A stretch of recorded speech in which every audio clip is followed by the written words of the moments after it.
Our police force has a notoriously difficult job. They're asked to put their lives on the line day after day, and many times are harshly criticized for it. This means that they're put in danger both by the thugs that they run into on the job and by the court of public opinion. If the public can't trust the police to be working in their best interest, the system starts to break down. For this reason, there are certain safeguards put in place to protect the police from false accusations and to protect private citizens from the police, should one decide to go rogue and ignore the oath he took to serve and protect. One of those safeguards is the use of various video surveillance that is set up in an officer's car and the cameras that they wear on their person. Those cameras can validate the officer's account of an event if they're in use.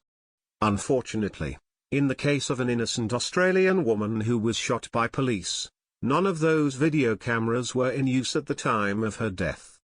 The woman in question had called the police to the scene because she thought someone else might need help, and she was shot by one officer while talking to another.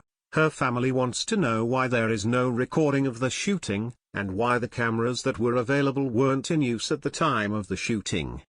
Mohammed Noor, the Muslim police officer who shot dead Australian woman Justine Damone in a Minneapolis alley, had little more than 2 years' experience on the force. Mr. Noor, the first Somali police officer at Minneapolis, the Muslim officer shot Justine Damone after she called 911 to report a rape, had 3 complaints and a federal lawsuit against him. Officer Mohammed Noor shot the 40-year-old bride-to-be multiple times from the passenger seat of his squad car while she spoke to his colleague on the driver's side in a back alley. Ms. Damone called police just before midnight on Saturday after hearing a possible assault taking place in an alley behind her Minneapolis home. She was in her pajamas when she approached Noor's police vehicle. A mobile phone was reportedly found near Ms. Damone's body. The moments immediately after the shooting were recorded over police radio. One of the officers told dispatch that shots had been fired and asked for medical assistance. Shots fired. Can we get EMS code 3 to Washburn and 51st Street? We have one down. A code 3 is a call for vehicles to respond using their lights and sirens. The officer told dispatch they were starting CPR on the victim, before adding, "There are no suspects at large." The officer then asked where their backup was, to which the dispatcher responded, "EMS is coming, rescue is coming." The dispatcher confirmed police had heard the sound of shots being fired in the west, and 2 shots had been heard in the east. Another officer then said, "We heard those sounds from the station, those were probably aerial fireworks." Ms. Damone's death from a police gun has also generated widespread media coverage across the U.S.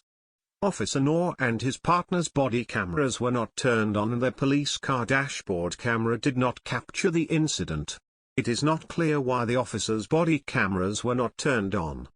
The department phased in body cameras for all of its officers over the last year. There's no dashcam video of the incident, nor is there police body camera footage to explain what caused Noor to freak out and open fire on an unarmed woman with no apparent provocation.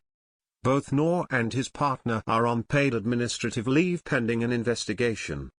While we should all be the greatest possible supporters of the police for all they do to keep us safe, we also can't ignore that the police force is made up of individual humans that are fallible. We trust them as long as they remain trustworthy, and it's sad to think of, but this officer may not be trustworthy. It would be great to think that the Islamic background of the offending officer didn't have anything to do with the tragic event that took the life of this innocent woman, but we can't rule out the possibility.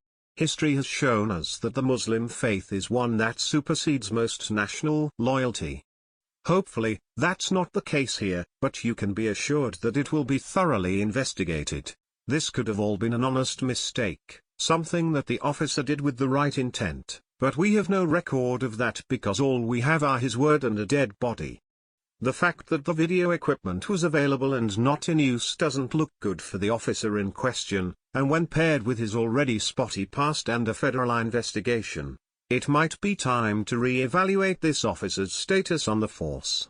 Share if you want justice for the family of this innocent woman. Follow us on Facebook at Freedom Daily.